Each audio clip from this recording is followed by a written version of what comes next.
सबको प्रणाम, राम राम। मैं डॉक्टर राजेश कुमार सिंह समाज के बीच में कुछ रखना चाहता हूँ। हमारे देश में बहुत ज़्यादा अस्पताल खुल रहे हैं और सरकार ने अस्पताल खोलने के लिए तरह तरह के हथकंडे अपनाई है, जिसके माध्यम से वो पैसा कमा रही है। तो अगर कष्ट सहकर पैसा खर्चा कर आप अस्पताल खोल रहे हैं और ओटी रखे हैं, तो आपके ओटी में कुछ दवाइयाँ बहुत ज़रूरी हैं, जैसे एट्रोपिन, डोपामीन, टर्मिन, डेक्सोना, पेरिनार, ओंडेम, पेंटोप्राजोल, पेंटॉप 40 इंजेक्शन और तमाम तरह की मेडिसिन जो इमरजेंसी होती हैं। अगर ज़्यादा बताएंगे तो समय बहुत होगा, इसको रखना बहुत ज़रूरी है। लेकिन जब मरीज़ को मेंटेन आप करें तो कम से कम 4-5 बोतल तो चढ़ा ही दें, ताकि मरीज़ डिहाइड्रेशन में न रहे। उसके जीभ को देखें, उसका जीभ सूखा ना हो, चटचटा ना हो, लसदार ना हो, भीगा भीगा हो, गीला गीला हो। तब जा कर के ऑपरेशन टेबल पर लेटाकर सारी जांच कर मॉनिटर से बीपी, ऑक्सीजन, हार्ट रेट, तमाम जानकारी लेने के बाद आप सेंसोकेन स्पाइनल लगाने की तैयारी करें। स्पाइनल लगने के बाद बीपी अकस्मात भागता है, तो हम निवेदन यही करेंगे कि स्पाइनल लो में लगे, हाई में ना जाए। तो टर्मिन की कम से कम ज़रूरत पड़ेगी और मरीज़ को नुकसान भी नहीं होगा। अगर अकस्मात मरीज़ के शरीर में 6 ग्राम 7 ग्राम खून है और पहले से ही ब्लीडिंग हो चुका है बहुत ज़्यादा, और अगर ब्लड हम मंगाने की तैयारी करते हैं, संजोग से ब्लड न आने में देर हो गई तो मरीज़ ख़त्म हो सकता है। अगर हम तत्काल ऑपरेशन करते हैं तो शायद बच्चा बच जाए या माँ बच जाए, दोनों में कोई एक बच सकता है, तो रिस्क उठा सकते हैं अगर आपके पास व्यवस्था है तो। नहीं तो मरीज़ को आगे रेफ़र कर दें। लेकिन आपके दिमाग में ये बात ज़रूर ना चाहिए कि अगर यहाँ से हम रेफ़र करते हैं और 10 से 20 किलोमीटर जाते जाते ये रास्ते में ख़त्म हो जाएगी, तो आप चाहेंगे कि अपने यहाँ कर दें।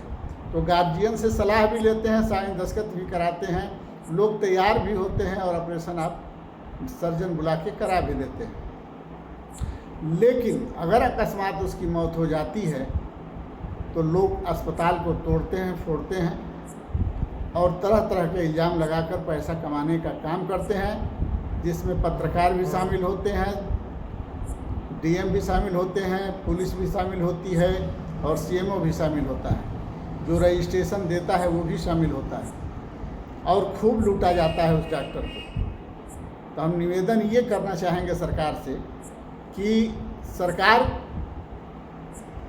के राज में, जिस राजा के राज में अकाल मृत्यु तो सबसे ज़्यादा होते हैं, जैसे अभी उड़ीसा में हुआ है ट्रेन हादसा, उसमें हज़ारों लोग मरे हैं, कम बताया जाता है, और अधिकांश लोग घायल हैं।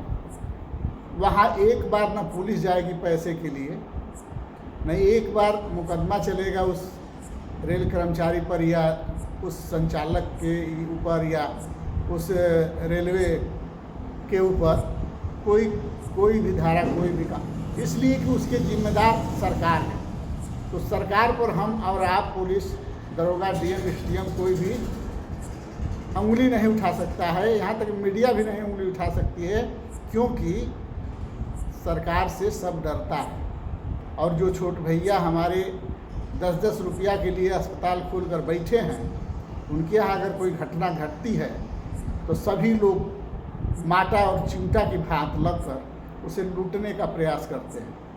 हम सरकार से ये कहना चाहते हैं कि इतनी मौतों के बाद भी अगर सरकार इस्तीफा नहीं देती है तो एक मरीज जो घर से मर कर आता है और अस्पताल में अकस्मात मर जाता है तो उसके चलते उस डॉक्टर को क्यों लूटा जाता है, क्यों झूसा जाता है और उसके अस्पताल को महीनों महीनों क्यों बंद किया जाता है, हम सरकार से ये पूछना चाहते हैं।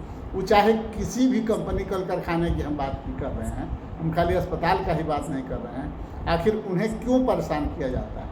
क्यों नहीं उनके लिए भी ऐसा कानून बनता है कि अगर सरकार नहीं परेशान हो सकती है तो आपको भी परेशान नहीं किया जा सकता है? आखिर कोई डॉक्टर चाहता है कि हम किसी को मार दें? अगर वो डॉक्टर इलाज करेगा, मरीज बचेगा तो उसको 2 पैसा 4 पैसा 10 पैसा मिलेगा। अगर वो मर जाएगा तो उसे क्या मिलेगा? पहले तो उसके बदनामी होगी, दूसरे उसके मरीज आना बंद हो जाएंगे, तीसरे उसे मुंह दिखाना मुश्किल हो जाएगा। तो जो आदमी अपने प्राण के से अधिक मरीज की सेवा करने में तत्परता रखता हो, उस पर इस तरह के दुर्व्यवहार क्यों, उसके ऊपर इस तरह के लांछन क्यों? क्या ऐसा कानून नहीं बनना चाहिए?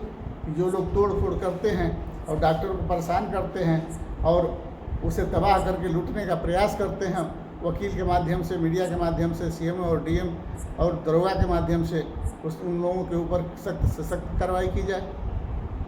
हाँ, हम अस्पताल वालों से भी निवेदन करना चाहेंगे कि अगर आप ओटी मेंटेन कर रहे हैं तो ऑपरेशन से पहले बीपी तो देख ही लीजिए, पल्स देख लीजिए, ऑक्सीजन देख लीजिए, टेम्परेचर देख लीजिए। सब कुछ देखने के बाद भी बाटल में डेक्सोना और डेरिफाइलिन डलवा दीजिए। अगर गर्मी का दिन है तो ट्रेनेक्सा भी डलवा दीजिए, जाड़े का दिन हो तो मत डलवाइए।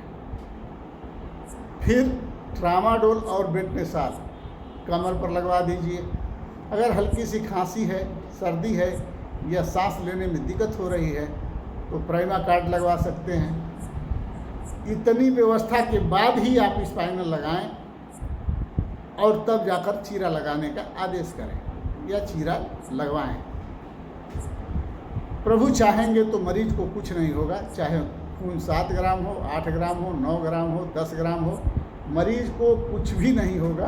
बाद में आप मंगा करके ब्लड चढ़ा सकते हैं। लेकिन अकस्मात बीपी भागने लगे, टर्मिन भी उसे बीपी को रोक ना सके तो तुरंत आप एनएस में डोपामिन डालकर 5 बूंद प्रति मिनट के हिसाब से मरीज को चढ़ाना चालू करें। जब उसकी बीपी 100 के पार हो जाए तो उस बाटल को बंद कर दें और आरएल हमेशा चलता रहे। जब बीपी मेंटेन हो जाए तो आपको डोपामिन का बाटल बंद कर देना है। उस पर पेपर प्लास्ट चिपका कर उस पर डोपामिन लिख देना है, क्योंकि वो तभी चढ़ेगा जब बीपी आपका बहुत कम होगा, हार्ट बैठने की स्थिति में होगी, हार्ट अटैक होने की स्थिति में होगी। तब कभी कभी अस्पताल के कर्मचारियों द्वारा, स्टाफों द्वारा गलतियां होती हैं। पैर में बांध कर लोग बीपी नापते हैं, जो सरासर गलत है। लेफ्ट आर्म, बाएं हाथ में बीपी नापा जाता है और अगर चलाऊ नहीं है, व्यवस्था है तो दाहिने हाथ में नाप सकते हैं, लेकिन पैर में बीपी कभी मत नापिएगा। इसका भुक्तभोगी बहुत अस्पताल वाले हो चुके हैं, आप भी मत होइएगा।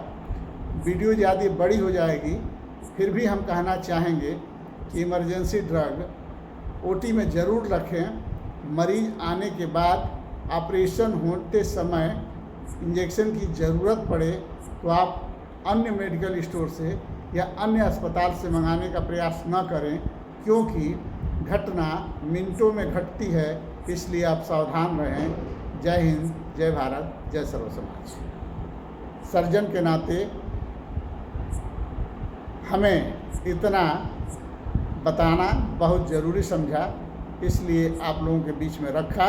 लेकिन इतना ज़रूर कहूँगा कि हमारे बात पर ही आप अडिग न रहें। जो सर्जन आते हैं वो उनका क्या मेथड है वो जानें, लेकिन इतना मैं ज़रूर जानता हूँ कि जिस मरीज़ को डेरिफाइलिन और कमर पर ट्रामाडोल लग जाएगा तो उसके हार्ट को ताकत मिल जाएगा और उसका हार्ट पंप करे, अच्छा पंप करेगा और मरीज सकुशल रहेगा।